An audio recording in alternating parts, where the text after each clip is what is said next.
Thanks for joining me on episode 1018 of the Inspired Stewardship Podcast. I'm Guangming Whitley.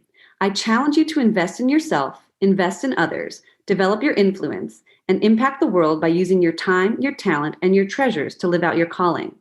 Having the ability to build the skills to last a lifetime is key. And one way to be inspired to do that is to listen to this Inspired Stewardship Podcast with my friend, Scott Mader. But you can begin to look at your schedule this week and say, what are the things that are taking up too much of my time that aren't the important things for me to be doing that maybe I can delegate or I can get rid of and dump, or I can just do and get more efficient with? What do I need to do? What are the 10 things I can spend some time on this week that make next week better? Welcome and thank you for joining us on the Inspired Stewardship Podcast. If you truly desire to become the person who God wants you to be, then you must learn to use your time, your talent, and your treasures for your true calling. In the Inspired Stewardship Podcast, you will learn to invest in yourself, invest in others, and develop your influence so that you can impact the world. In today's episode about investing in yourself by stewarding your time, I talk with you about how you need to take responsibility, but not accept fault for your time. I also share 5 specific ways you can begin to take responsibility for your time, and I share why this is an empowering way to face your time concerns. As we talk about stewarding your time, wouldn't it be great if you could support this podcast and do it without just taking too long? Turns out you can't. All you have to do is use inspiredstewardship.com/Amazon when you're ready to make a purchase via Amazon, and a small commission will come back to support the show just that quick. If you enjoy the show when you are ready to buy from Amazon, just use inspiredstewardship.com/Amazon. Are you the one who's taking charge of your life, or are you just reacting to it? That's one of those questions that I was asked pretty early on in my life. Somebody else asked me that. And to tell you the truth, at that point in my life, when I was younger, I was just reacting to it. I wasn't really taking control of my life. That was literally when I was probably around 10, 11, 12 years old. And I began to think about this idea of taking responsibility for ourselves. And I've got friends, when I talk about taking self-responsibility, one of the pushbacks that we get is about that means that you have to accept fault, that it's your fault. And people will talk about, it's not my fault, or I don't want to have it as being my fault. And the truth is that when your environment changes, when things happen to you, you always have a choice. You can either attribute those things that are happening, whether they're good or whether they're bad, to things that you have some sense of control over, or you can say that these are things that come from outside. They're external forces. They're outside of my control. And I'm not saying that you can control everything. That's not the point. The point is there are things that happen to you that are completely outside of your control. And then there are things that are happening to you that are fully within your control. The difference and the problem is when we don't recognize which is which. When we begin to give up control over things that we actually have some sense of control over. When we do that, we begin to realize that we begin to create a victim mentality where everything happens to us, or we create a situation where we try to control everything, even those things that are completely uncontrollable, and that creates frustration and fear and anger. See, the difference about fault or responsibility is it about the past or the present?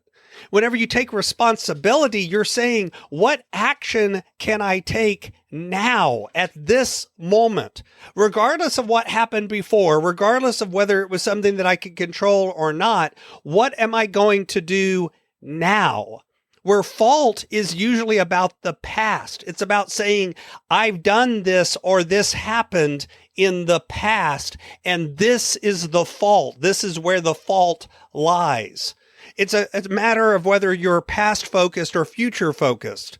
Maybe if you look at this current situation and it's unfavorable, maybe something went wrong and you say that it's your fault because you are seeing that as taking personal responsibility. But the truth is, if you never move to action, you're not really taking responsibility. You're wallowing in the fault. You're staying in the past. It's not a matter of saying, are you to blame? You may be to blame. You may not be to blame. But it is your responsibility, regardless, to take control and decide what action you're going to take in your life. So what are some of the ways that you can actively take responsibility for your time and the way you use it? Because that's one area where we tend to struggle. One, you can actually look at your relationship with time with this same filter. Look at time as a way of what are you actively doing to take control of your time. Instead of things like, I don't have enough time, say, what can I do to make more time? What can I do to choose differently, to prioritize differently, to say yes to or say no to? As part of that, you also have to stop blaming others. Don't look to whether or not other people have control over your time. Even if you're working an hourly job and you have to report to work and your boss tells you what time you show up and what time you go home, the truth is, even there, you have authority. You have action. My son right now is working an hourly job and he's frustrated because at times they change his schedule. They don't call him up and ask him. They just change his schedule. And now I've got to show up. And I point out to him, no, technically you don't. You can choose not to. Now, you may have consequences to that, and those may be consequences you don't like, but you can also choose to get another job. You can choose to have a proactive conversation with your boss and say, this isn't going to work, and this is how we have to do it instead. There's all sorts of choices you can make. But as long as he just blames his boss and gets frustrated with it, then nothing really changes. Third, and related to that, you can be proactive. You can look not at what's coming and just react to it, but you can begin to look forward and think to yourself, what are the things that you can do today that may change the future?